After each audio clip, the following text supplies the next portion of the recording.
председателе, почитувани колеги, почитувана македонска јавност, 7 година како е Социјалдемократскиот сојуз на власт и упорно се обидува да се одржува на власт, да ги спаси своите тендери, бизнис и корупција, пробувајќи разни акробации со албанските политички партии. Објаснија претходно и колегите како се одржуваше ова мнозинство на стаклени нози, нестабилно, но мора да ја подсетиме како дојдоа на власт.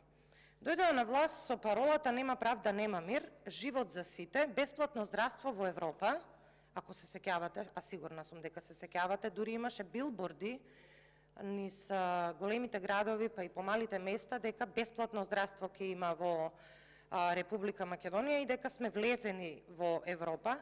Па имавме потоа неколку датуми почнати за преговори, па сега одиме со реториката скрининг, односно не скрининг, туку започнати преговори. И бидејќи ова парламентарно мнозинство е нестабилно, 2 месеци не може да се соберат за да се изгласа било какво законско решение, еве сега оние лути противници кои што беа Алијанса и ДУИ решија во последната година од мандатот на Социјалдемократскиот сојуз да фрлат, како вели Арбен Таравари, резервна гума на ДУИ. Истите тие кои што само пред 1 година, кога влезе алтернатива во владата, имаме многу нивни изјави кои што кажуваат дека резервна гума на ДУИ немаат намера да бидат. Но што се случи? Што се случи?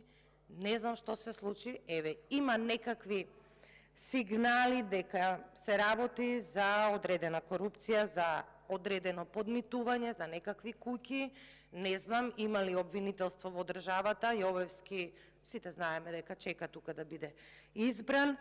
Подопрен глас да провери дали овие наводи се точни или неточни и што е тоа што една албанска партија која што беше и текако сериозен противник на ДУИ во претходните парламентарни избори, да влезе да ги спасува токму тие за кои што велеше дека се канцер во општеството, дека се најкриминални и дека се полоши и од Енвер Хоџа.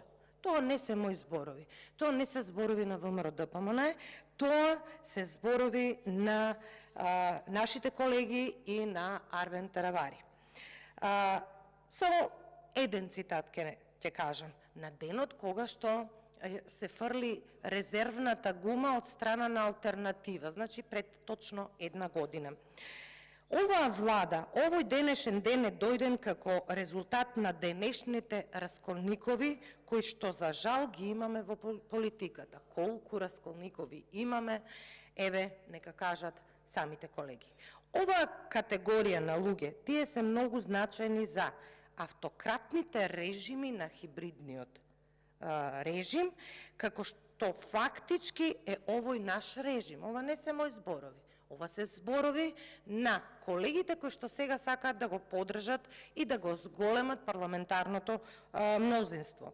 Затоа велиме дека е многу значаен начинот како што сме дошле до овој ден и мислам дека е најтешкиот начин кој што е виден во плурализмот до денес во Република Македонија.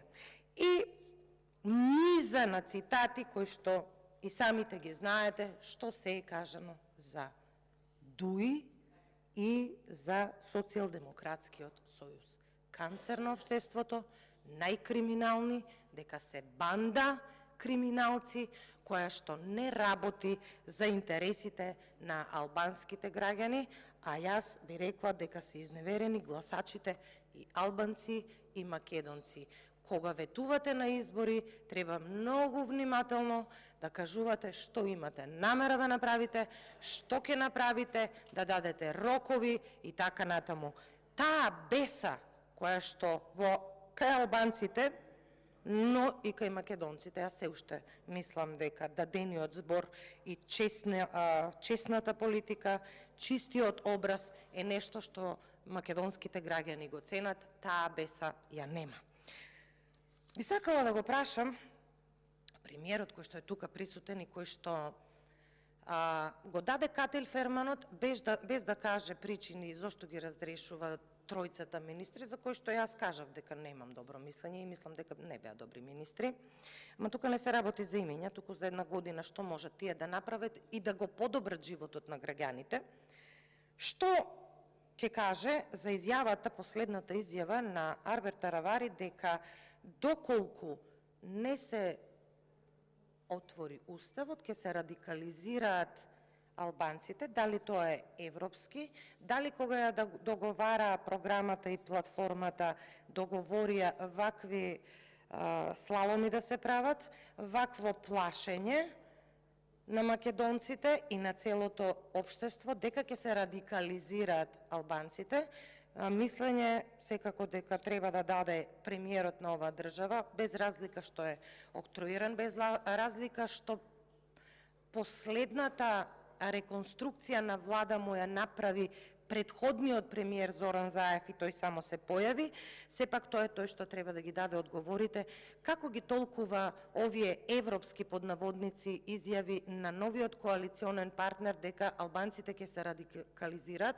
Што значи тоа во пракса? Искрено да ви кажам, јас не го познавам овој Арбен Таравари вака како што изјавува. На кој Арбен Таравари да му веруваме, не знаеме, еве ние од ВМРО ДПМН точно знаеме како се не молеше и со наши гласови стана градоначалник на Гостивар. Многу опасни изјави се тоа, не сме 2001 година, така да би било добро да се изјасни премиерот за ваквите изјави. А моето мислење по однос, и не само моето, ги кажале граѓаните на мерењата дека 72% од граѓаните на Република Македонија мислат дека Македонија се движи во многу погрешен правец. Ако вас не ве замислуваат овие изјави, не знам што треба уште да се направи во државата. Дали во образование новиот заменик министер ќе донесе учебници? Дали во здравство ќе нема веќе трагедии? Ќе се подобри здравствената услуга на граѓаните? Дали во земјоделие изневерените земјоделци ќе ги добијат оние средства кои што им ги ветувавте, а не им ги давате? Дали во култура? Денеска читам Джез фестивалот, Макфест, Илинденски марш, ниту ден Златно Славејче, синонимите на македонската култура, ниту денар нема добиено за да ги продолжат своите проекти. Скопје Джез фестивалот, да, денеска има изјава дека нема да се одржи оваа година. Илинденскиот марш после 40 години традиција не добива пари. Макфест не добива ниту денар пари. Златно Славејче не добива ниту денар пари. Ама затоа Цветанка Ласкова, советничката за култура на Зоран Заев, гуруто на ова парламентарно мнозинство, оној кој што ве доведе на власт, добро се сеќавам на познатата филмска, би рекла, сцена, дојде бе таче, ела застане тука кога бевте во Албанија. Ке треба да живеете со тоа, што да ви кажам. Дали задолжувањето кое што за овие 7 години е 64% од јавниот долг, дали ќе се намали? Дали инфлацијата од 20% вкупна, но во однос на храната е над 35% ќе се намали? Дали едно просечно македонско семејство, кое што се мисли како да го помине животот од денес за утре и од први до први, ќе живее подобро со тоа што Алијансата ќе биде резервна гума за спас на власта и за вашите семејни бизниси и за вашите семејни тендери. Вашата сопруга ќе си тера, синот на Зоран Заев ќе си терат, само македонските граѓани ќе бидат понижени, ограбени и оплячкани. Ова е влада, ова на криминал и корупција. Ова не е влада